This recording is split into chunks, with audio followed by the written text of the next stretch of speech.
నిజాం నిరంకుశానికి వ్యతిరేకంగా భూమి కోసం, ముక్తి కోసం, వెట్టి చాకిరి విముక్తి కోసం మహత్తరమైనటువంటి పోరాటం నిర్వహించినటువంటి తెలంగాణ సాయుధ రైతాంగ పోరాట వార్షికోత్సవాల్ని సెప్టెంబర్ 17న మనం ఘనంగా నిర్వహించుకుంటా ఉన్నాం.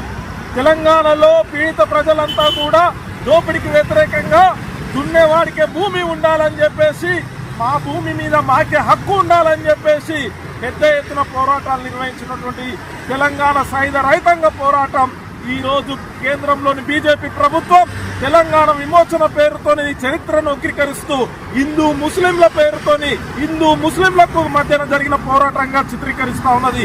దీన్ని యావత్ తెలంగాణ సమాజం అంతా కూడా తిప్పికొట్టాల్సిన పరిస్థితి ఉన్నది. ఒక్క బీజేపీ నాయకుడు, ఒక్క ఆర్ఎస్ఎస్ నాయకుడైనా తెలంగాణ సాయుధ రైతాంగ పోరాటంలో పాల్గొన్నాడా, అమరుడైందా? లేకపోతే అదే కమ్యూనిస్టుల నాయకత్వంలో అనేక మంది 4000 మంది అమరులైనటువంటి పరిస్థితి ఉన్నది ఈ పోరాటంలో.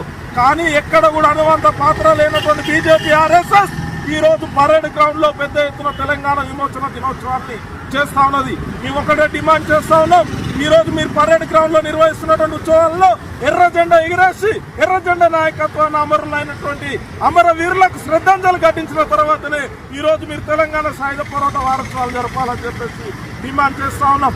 ఈ రోజు చరిత్రని మొత్తం తిరగరాయాలని చూస్తున్నటువంటి బీజేపీకి తెలంగాణ ప్రజలు తగిన గుణపాఠం చెప్పాలి. ఈ రోజు ప్రతి చోట అబద్ధపు పునాదుల మీద ఈ రోజు రాజకీయ పాపం గడుపుకుంటా ఉన్నారు. అంతేకాదు అధికార దహం కోసం ఈ రోజు చరిత్రలో వారు ఏ పోరాటంలో పాల్గొనకపోయినా ఆ పోరాటాన్ని వక్రీకరిస్తూ ఈ రోజు ఉత్సవాలు జరపడం నిస్సిగ్గుతనం.